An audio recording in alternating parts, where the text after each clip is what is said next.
Hi all, my name is Duke. I'm a knitwear designer under the name of Duke of Nikko. I live in Memphis, Tennessee, but I was born and raised in Japan, just outside of Tokyo. Today, I would like to give you a little introduction of Japan, where it is located in the world map, what are some of the biggest cities in Japan, and what their language is like. So where is Japan? Japan is a country in Asia. It is often considered far east of the world. The closest neighbors are Korea,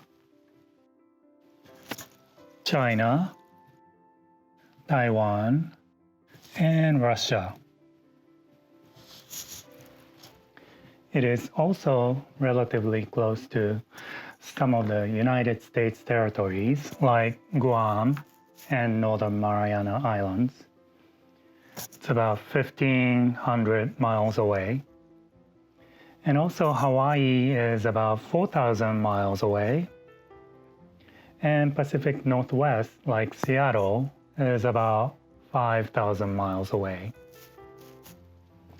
Japan is an island country consisting of thousands and thousands of islands. But there are 4 main islands. Starting from the north, this is Hokkaido. This is Honshu. This is Shikoku. And this is Kyushu. Okinawa is also a notable area, consisting of many tropical islands.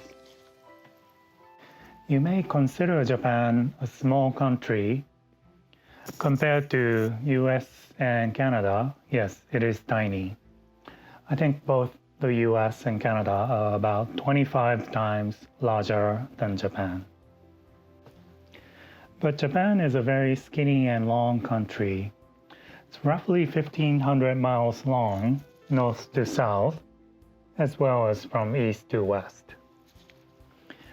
So as you can imagine, Japan has a diverse range of climate, forestry, vegetation, and marine ecology. Japan is also very mountainous. Most of the inlands of the islands are mountains and valleys. The tallest mountain in Japan is Mount Fuji, and it's about 12,000 feet or 3,700 meters high. Nature and seasons are very important in the Japanese culture. Can you think of major cities in Japan? You can probably name the biggest city in Japan, which is Tokyo. It's the capital of Japan, and most of the nation's government agencies and corporate headquarters are located in Tokyo. It is relatively a young city. It's been the nation's capital for only about 150 years. Osaka is the second biggest city of Japan. It has a long, rich history because of its proximity to other historical cities. It is said to be the center of commerce and merchandising. It has a rich food culture, and a lot of comedians are from there as well. Not me.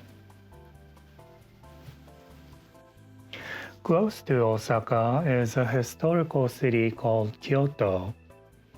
If you get a chance to visit Japan, you should definitely go to Kyoto. There are many beautiful traditional temples and shrines that are built more than 1,000 years ago. Many people there cherish traditions like textiles, clothing, pottery, performance arts, and so on. And for us knitters, it may be of interest that Amirisu, which is a Japanese publishing company known for their biannual knitting publications, is located in Kyoto. They have a local yarn store called Walnut. By the way, ami means knitting, and risu means squirrels. And I guess that's why their store is called Walnut. The third biggest city of Japan is Nagoya. Nagoya and its surrounding areas are known as the center of manufacturing. Do you know the biggest Japanese manufacturing company in this area? Toyota Motor Corporation, the world's biggest automobile manufacturer. Do you know what Toyota originally manufactured in the beginning? Weaving machines. Toyota is almost synonymous with innovation. You might have heard of the word kaizen, which means continuous improvement, or Kanban, which is a lean supply chain workflows. Both terms were coined by Toyota. Another famous company in Nagoya is Brother, the manufacturer of sewing machines, fax machines, and printers. Many of you may own a Brother sewing machine, and now you know where it's from, Nagoya.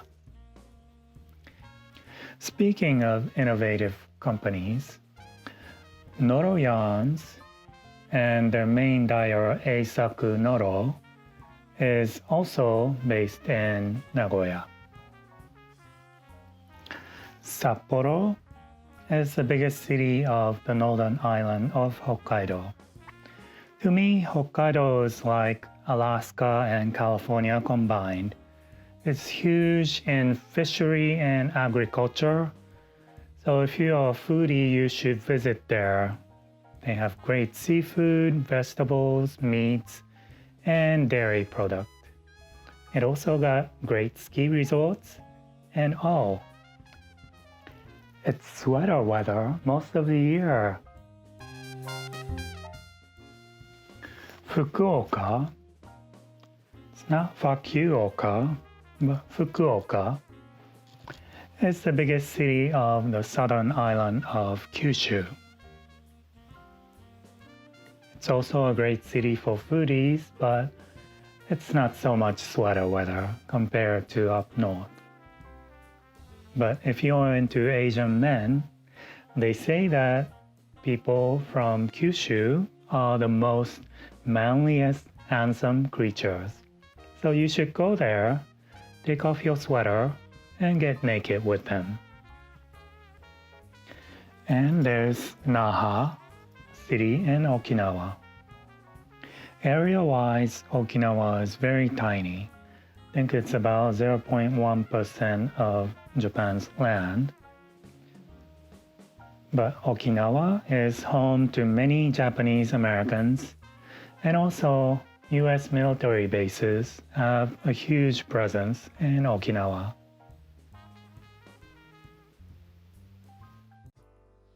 Let's shift gears and talk about language. You may have noticed, but I love knitting words. I especially enjoy knitting Japanese characters because I think they are unique and aesthetically beautiful.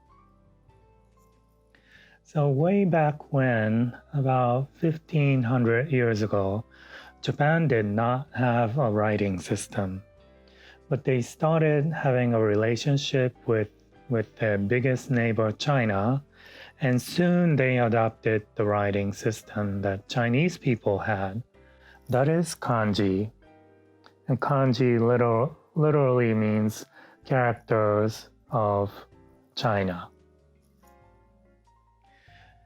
But Chinese language and Japanese language were very different grammatically and phonetically. So the Japanese people tweaked some of the Chinese characters and made two unique alphabet systems. That's hiragana and katakana. The first word I'm going to talk about is Nippon, which means Japan. They say that the word Japan comes from China. From China's perspective, Japan is to the east, so they thought it's the country when the root of the sun is, or where the sun rises. And the word Japan, or Nihon, consists of two characters. First character, ni, means sun, and this shape comes from the shape of the sun, kind of round with the core. And the second character is hon, or means root, and it comes from a big tree, the root area of the tree. This is a headband design, and it uses stranded knitting, so it's not reversible. The wrong side is just floats of yellow yarn. I made a series of hat designs using 4 different characters representing nature. So the first character is Yama, and it means mountain. And as you can see from the shape of the character, it represents 3 tiers of mountain. And the second character is Kawa, or means river. And again, if you look at the shape of the character, it's like a stream of water flowing through. And the third character is a little bit more complicated than others, but it's kusa, and it means grass.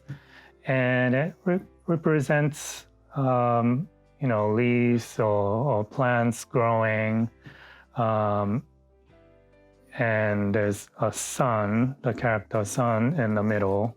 So I guess those green is photosynthesizing or something. And the last word is ki, or it means tree, and you see the strong bark of tree trunk coming up, and also some branches or leaves coming up from the trunk. And the hat series are all reversible. If you look at the design, all the characters are symmetric, except for the word river. There's a little bit of asymmetry going on, but other characters, everything is symmetric, so it's very easy to make it reversible. So the next word is sara, or it means dish, but as you can see, it's also straightforward. There's a dish, and there's some kind of food on the dish, and that's how this character represents. Again, the word sara is also a symmetric character, so this is made into a reversible dishcloth using double knitting or double fabric. I also made a series of poster designs using characters related to drinks. The first one is cha, or it means tea, and it's this one. Visualizes the tea leaves and agricultural tool to prune the tea leaves. So the word cha is symmetric, so it's reversible. Next one is mizu and sake, and it's actually reversible coaster with different designs on each side. So this side is mizu, or water, and as you can see, it's kind of drips of water in different directions, so that's water. And sake is this one. It has a part of mizu components, so those are 3 drips of water splashing. And the part on the right represents like a sake carafe or bottle. And sake means sake or alcohol. Next one is on and rei, which means hot and cold. And this is also a non-mirror reversible design. One side says hot and the other side says cold. So the word for hot is on. Again, you see the splash of water on the left side, and on the right side you see the sun and the dish combined. So those 3 components combined, it represents the word hot. And rei, cold, it's as like similar to water, but this represents ice or ice cubes or ice, what do you call it? Ice sticks. And the one on the right side, I didn't really know what it meant, so I Googled it, and it means like the top part is a crown, and the bottom part is a person kind of kneeling to the crown. So the combination of these components represents like something divine, cold, clear, divine thing. And there you have it. So I talked about Japan from the perspective of where it is, what cities are in Japan, and what their language is like. And that was my introduction of Japan and Japanese language. I hope you enjoyed it. Happy knitting!